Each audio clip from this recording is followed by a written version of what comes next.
রাজধানী ঢাকার বনানীতে 360 সীসা লাউঞ্জ নামক প্রতিষ্ঠানে একটি যুবককে ছুরিকাঘাতে হত্যা করা হয়।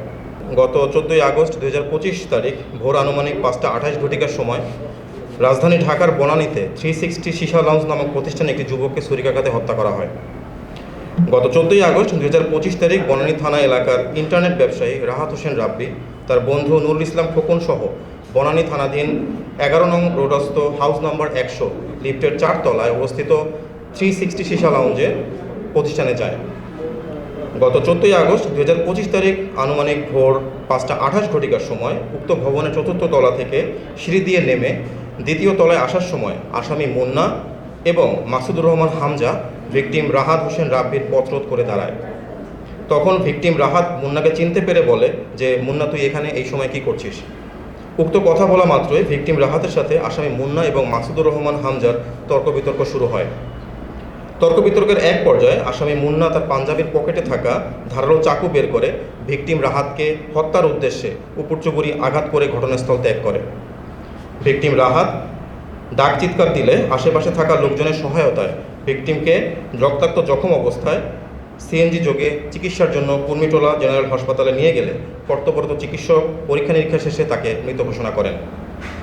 উক্ত ঘটনা বিভিন্ন প্রিন্ট এবং ইলেকট্রনিক্স মিডিয়ার ব্যাপক প্রচারিত হয় এবং এলাকায় ব্যাপক চাঞ্চল্য তৈরি করে। পরবর্তীতে এই হত্যাকাণ্ডের ঘটনায় জড়িত আসামিদেরকে গ্রেপ্তারের জন্য র্যাব 1 CPC 1-এর আভিযানিক দল বিষয়টি আমলে নিয়ে ছায়া তদন্ত শুরু করে এবং আসামিদেরকে গ্রেপ্তারের জন্য গোয়েন্দা নজরদারি বৃদ্ধি করে। ঘটনাস্থল এবং আশেপাশের সিসিটিভি ফুটেজ দেখে যা সংগ্রহপূর্বক বিশ্লেষণ করে আসামি শনাক্ত করতে সক্ষম হয়। পরবর্তীতে উল্লেখিত ঘটনায় রাহাতের বাবা রবিউল আউয়াল বাদী হয়ে বনানী থানায় একটি হত্যা মামলা দায়ের করেন। এরই ধারাবাহিকতায় 15 আগস্ট 2025 তারিখ র্যাব 1 CPC 1-এর আভিযানিক দল বিশ্বস্ত সোর্স ও তথ্য প্রযুক্তির সহায়তা জানতে পারে যে আসামি মাসুদুর রহমান হামজা বর্তমানে কুমিল্লা জেলার বরুড়া থানা এলাকায় আত্মগোপনে আছেন। তৎক্ষণাৎ বিষয়টি র্যাব 11 কুমিল্লা ক্যাম্পকে অবহিত করা হয়। উক্ত সংবাদের ভিত্তিতে র্যাব 1 উত্তরা, ঢাকা এবং র্যাব 11 কুমিল্লা ক্যাম্পের যৌথ আভিযানিক দল সঙ্গীয় ফোর্স এবং অফিসারের সহায়তায় কুমিল্লা জেলার বরুড়া থানাধীন গামুরা এলাকায় বিশেষ অভিযান পরিচালনা করে এবং আসামি হামজাকে গ্রেপ্তার করতে সক্ষম হয়। গ্রেপ্তারকৃত আসামি হামজাকে প্রাথমিক জিজ্ঞাসাবাদে সে জানায় ঘটনার সাথে জড়িত অন্য আসামি মুন্না তার আশেপাশে অবস্থান করছে। হামজার দেওয়া তথ্যের ভিত্তিতে আসামি মুন্নাকেও কুমিল্লা জেলার বরুড়া থানাধীন গামুরা এলাকা হতে গ্রেপ্তার করা হয়।